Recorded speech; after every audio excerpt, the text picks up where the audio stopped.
Hi friends, welcome back to my channel.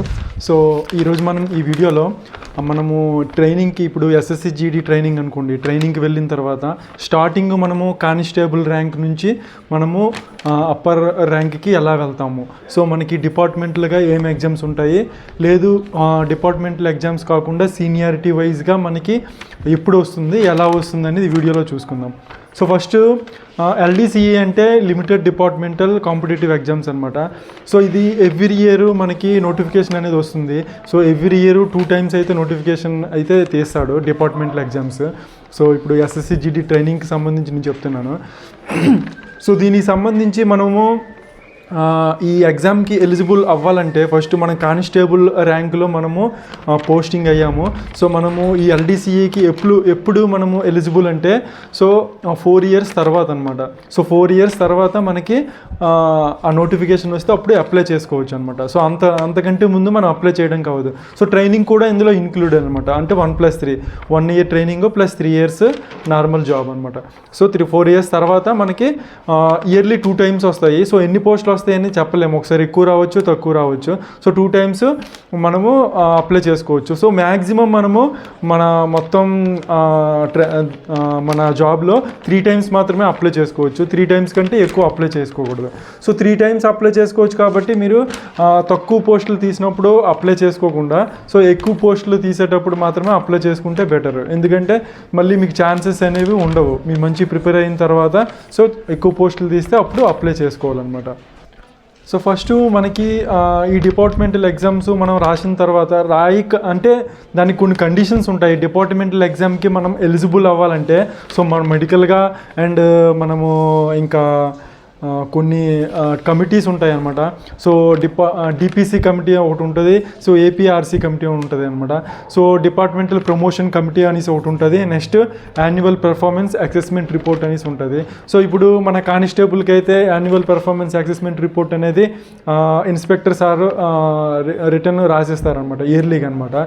So రాసిచ్చిన తర్వాత higher అథారిటీకి వెళ్ళి అక్కడ సైన్ అయ్యి మనకి ర్యాంకింగ్ వైజ్ వస్తుంది అనమాట. సో నెంబర్స్ ఉంటాయి అందులో 1 to 10 వరకు నెంబర్స్ ఉంటాయి అనమాట. So 8 above excellent to 6 to next 8 above excellent to 6 to 7.9 very good.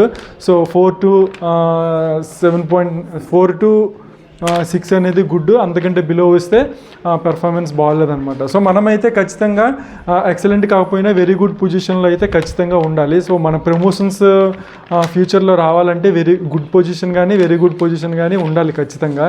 So ఉంటేనే మీరు డిపార్ట్మెంటల్ ఎగ్జామ్ క్వాలిఫై అయిన తర్వాత మీరు ఆ ఎగ్జామ్ ఒకవేళ క్వాలిఫై అయ్యారనుకోండి సో మీరు ఎలిజిబుల్ అవుతారనమాట. సో ఇందులో మీకు పనిష్మెంట్స్ ఏమి ఉండకూడదు. ఇప్పుడు 36, 37 ఉంటుంది section. So major minor punishments, ఆ పనిష్మెంట్స్ కూడా ఏమి ఉండకూడదు. అండ్ ఇంకా మీ మెడికల్గా ఫిట్గా ఉండాలి. మెడికల్గా ఫిట్ అంటే ఇందులో మీకు 2 types ఉంటాయి. షేప్ 1 కేటగిరీ, షేప్ 2 కేటగిరీస్ ఉంటుంది. సో షేప్ 1 కేటగిరీ అంటే మెడికల్గా ఫిట్ అనమాట.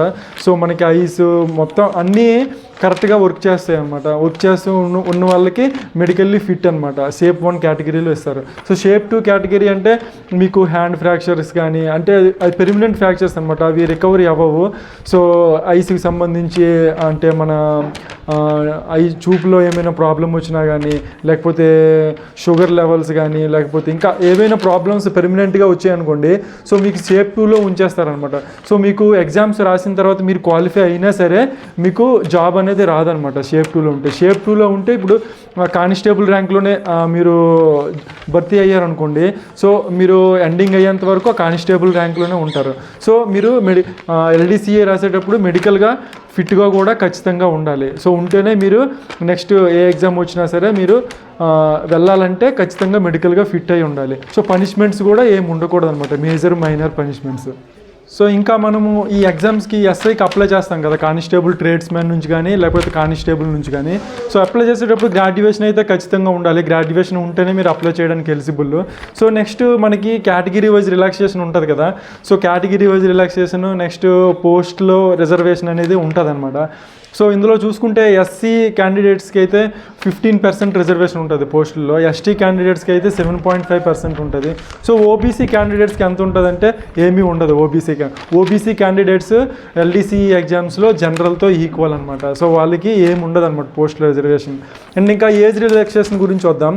సో ఏజ్ రిలాక్సేషన్ అయితే ఎస్సీ క్యాండిడేట్స్కి అయితే ఇప్పుడు మనము కానిస్టేబుల్ ర్యాంకులో జాయిన్ అయిన తర్వాత ఎల్డీసీ ఎస్సీకి ఎస్ఐ జాబ్స్ పడ్డాయి. సో దానికి అప్లై చేసేటప్పుడు మనకి ఎంత ఏజ్ ఉండాలని దీని గురించి చెప్తున్నాను. అంటే కానిస్టేబుల్ నుంచి ఎస్ఐకి మనం వెళ్ళేటప్పుడు ఎల్డీసీకి వెళ్ళేటప్పుడు మన ఏజ్ రిలాక్సేషన్ గురించి చెప్తున్నాను. సో జనరల్కి అయితే 32. సో జనరల్ అన్నాను కాబట్టి ఓబీసీ కూడా 32. సో ఓబీసీకి అలాంటి రిజర్వేషన్స్ అనేవి డిపార్ట్మెంటల్ ఎగ్జామ్స్లో లేవు. ఓన్లీ ఎస్సీ ఎస్టీ క్యాండిడేట్స్కి మాత్రమే ఉన్నాయి. సో ఇప్పుడు లేట్గా భర్తీ అవుతారు ఎవరైనా సరే. ఇప్పుడు ఓబీసీ క్యాండిడేట్స్ ఇప్పుడు కరోనా రిలాక్సేషన్ వచ్చింది. సో లేట్గా ఎవరైనా భర్తీ అయ్యారనుకోండి, సో వాళ్ళకి 4 years తర్వాత ఎల్డీసీకి అప్లికబుల్ అనమాట. సో 4 years వాళ్ళకి అవ్వలేదనుకోండి, ఏజ్ కూడా అయిపోతుంది. సో ఎల్డీసీకి అప్లై చేయడానికి కూడా అవ్వదు అనమాట. సో ఆ విధంగా అనమాట. సో ఇప్పుడు ఎస్సీ ఎస్టీ వాళ్ళకైతే 37 years వరకు రిలాక్సేషన్ ఉందన్నమాట ఎస్ఐ జాబ్ ఎల్డీసీకి. సో నెక్స్ట్ ఇప్పుడు ఎస్ఐ ఎగ్జాము ఎస్ఐ జాబ్ వచ్చింది. సో జాబ్ వచ్చిన తర్వాత నెక్స్ట్ హయ్యర్ అథారిటీ ఇన్స్పెక్టర్ కాదు ఏసీ ఉంటాయి కదా, అసిస్టెంట్ కమాండెంట్. సో వాటికి ఎలా అంటే ఎగ్జామ్స్కి సేమ్ ఫస్ట్ చెప్పినట్లే 4 years అయితే ఖచ్చితంగా ఎస్ఐ జాబ్ చేసి ఉండాలి. ఎస్ఐ జాబ్ వచ్చిన తర్వాత 4 years మనం చేసి ఉండాలి. చేసి ఉండిన తర్వాత సర్వీస్ నీట్గా ఉండాలి, ఎటువంటి పనిష్మెంట్స్ ఉండకూడదు. నెక్స్ట్ షేప్ 1 కేటగిరీలో ఉండాలి మెడికల్. సో అవన్నీ అయిన తర్వాత మనము దానికి ఎల్డీసీఏలో ఎలిజిబుల్ అయితే అప్పుడు మనము నెక్స్ట్ ర్యాంక్కి మనం వెళ్తాం అనమాట, ఏసీ ర్యాంక్కి. లేదంటే యూపీఎస్సీ త్రూ కూడా మనము డైరెక్ట్గా అసిస్టెంట్ కమాండెంట్ జాబ్స్కి అనేది డైరెక్ట్గా ఎలిజిబుల్ అవ్వచ్చు అనమాట. యూపీఎస్సీలో 1 to 10 ఉంటాయి, ఐఏఎస్ ఐపీఎస్ మొత్తం అన్నీ ఉంటాయి కదా, లాస్ట్లో ఉంటుంది 10లో. సో అందులో మనకి ఉంటాయి అనమాట ఇది ఫోర్స్కి సంబంధించి అసిస్టెంట్ కమాండెంట్. సో ఆ విధంగా కూడా మనం వెళ్ళొచ్చు అనమాట.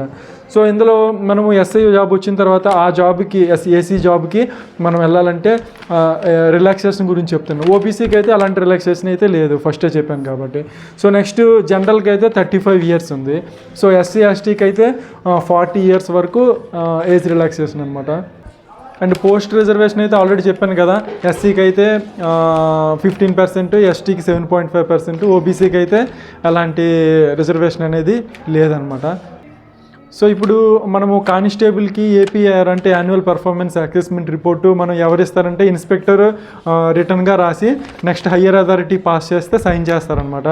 సో నెక్స్ట్ ఇప్పుడు ఎస్ఐకి ఎవరు రాస్తారంటే ఏసీ అనమాట, అసిస్టెంట్ కమాండెంట్ రాస్తారనమాట. తను హయ్యర్ అథారిటీకి పంపిస్తారు. సైన్ చేసిన తర్వాత మళ్ళీ మనకి ప్రమోషన్ కాదు, రిపోర్ట్లో మనం కరెక్ట్గా అంటే పనిష్మెంట్స్ ఏం లేకుండా మనము 1 to 10 digits చెప్పాను కదా, 1 to 10లో మనకి ఎక్సలెంట్, వెరీ గుడ్ చెప్పాను కదా.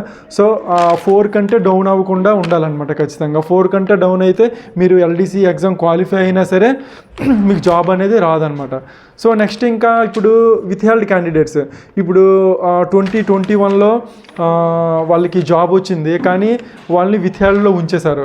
సో నెక్స్ట్ 2023లో కొంతమంది జాబ్ వచ్చింది, సో వాళ్ళు డైరెక్ట్గా జాయిన్ అయ్యారు. 2021 వాళ్ళు వచ్చి 2023లో ఇద్దరూ కలిసి ఇప్పుడే ట్రైనింగ్ చేస్తున్నారు. సో సీనియారిటీ ఎలా ఉంటుందంటే, సో ఫస్ట్ 2021లో లేట్గా జాయిన్ అయినా సరే సీనియారిటీ అనేది 2021లో జాబ్ వచ్చిన వాడికే ఫస్ట్ ప్రిఫరెన్స్ ఇస్తారు. సో ఇప్పుడు 2021లో ఉన్న అతనికి 90 marks వచ్చాయి. సో 2023లో జాయిన్ అయిన అతనికి 100 marks వచ్చాయి. కానీ సీనియారిటీ వైజ్ చూసుకుంటే సో ఫస్ట్ 2021లో 90 marks వచ్చిన వారికి ఫస్ట్ ప్రిఫరెన్స్ అనమాట. సో తర్వాత అలాగా డౌన్ అనమాట. ఆ విధంగా సీనియారిటీ ఉంటుంది. సీనియారిటీ అనేది మనము ఎగ్జాక్ట్గా అంటే మనము ఎలాంటి డిపార్ట్మెంట్లో ఎగ్జామ్ రాయకుండా డైరెక్ట్గా కానిస్టేబుల్ నుంచి ఏఎస్ఐ, హెడ్ కానిస్టేబుల్ కానీ, హెడ్ కానిస్టేబుల్ నుండి ఏఎస్ఐ కానీ, సో ఏ విధంగా వస్తుందంటే మనకి రిటైర్ అయిన వాళ్ళు ఎంతమంది ఉంటారు, నెక్స్ట్ మనకు ఇప్పుడు షేప్ 1 షేప్ 2 ఉంటుంది కదా, సో అలాంటి వాళ్ళు ఎంతమంది ఉంటారు, సో అవన్నీ యావరేజ్గా క్యాలిక్యులేట్ చేసుకొని సో మనకి లాస్ట్గా మనకి తీస్తారనమాట. మినిమం అయితే 10 years కంటే తక్కువ టైంలో అయితే ఖచ్చితంగా కానిస్టేబుల్ నుంచి హెడ్ కానిస్టేబుల్ అయితే రాదు. యావరేజ్గా చూసుకుంటే 15 years అయితే ఖచ్చితంగా పడుతుంది. సో 15 years తర్వాతే మేజర్ అనేది ఖచ్చితంగా అవ్వడానికి ఛాన్సెస్ అనేవి ఉంటాయి. సో అప్పటి వరకు అయితే మనము మెడికల్గా ఫిట్గా అయితే ఉండాలి. సో లేకపోతే చెప్పాను కదా కొంచెం ఇబ్బందులు అయితే ఫేస్ చేస్తారు. మీకు ఇందాక డిపిసి గురించి చెప్పాను కదా, departmental promotion committee. So departmental promotion committee అనేది 10 years తర్వాత రివ్యూ చేస్తుంది అనమాట. సో ఇప్పుడు యాన్యువల్ పెర్ఫార్మెన్స్ అసెస్మెంట్ రిపోర్ట్ ఉంటుంది కదా, ఇయర్లీ వచ్చేది. సో అవన్నీ మనకు 10 years తర్వాత డిపార్ట్మెంటల్ ప్రమోషన్ కమిటీ అనేది ఆ హెడ్ మెంబర్స్ ఉంటారు కదా, వాళ్ళు అనలైజ్ చేసి మనకి ప్రమోషన్కి ఎలిజిబులా లేదా అనేది వాళ్ళు రిపోర్ట్ ఇస్తారు. ఆ రిపోర్ట్ మీద బేస్ అయ్యి మనకి సీనియారిటీ వైజ్ ప్రమోషన్ అనేది వస్తుంది. సో అండ్ ఇంకా సర్వీస్ నీట్ అండ్ అవన్నీ క్లీన్గా ఉండాలి, లేకపోతే అసలు రాసినా రాదనమాట. సీనియారిటీ వైజ్గా రాదు, ఎల్డీసీఈ వైజ్గా రాదనమాట. సో ఇదనమాట ఎల్డీసీఈ గురించి టోటల్ అనమాట. ఎల్డీసీఈ అంటే సీనియారిటీ వైజ్గా ఎలా జాబ్స్ వస్తాయి. సో ఇది ఫ్రెండ్స్ ఈ వీడియోలో. సో ఇది మొత్తం అన్ని ఈ డిపార్ట్మెంట్ నేను చెప్పేది సిఎస్ఎఫ్ డిపార్ట్మెంట్. సో అన్ని డిపార్ట్మెంట్స్ ఇలానే ఉంటుంది. So seniority departmental exams. So ఇది ఫ్రెండ్స్ ఈ వీడియోలో. సో ఈ వీడియో మీకు హెల్ప్ఫుల్ అయితే సబ్స్క్రైబ్ చేసుకోండి అండ్ వీడియోని లైక్ చేయండి.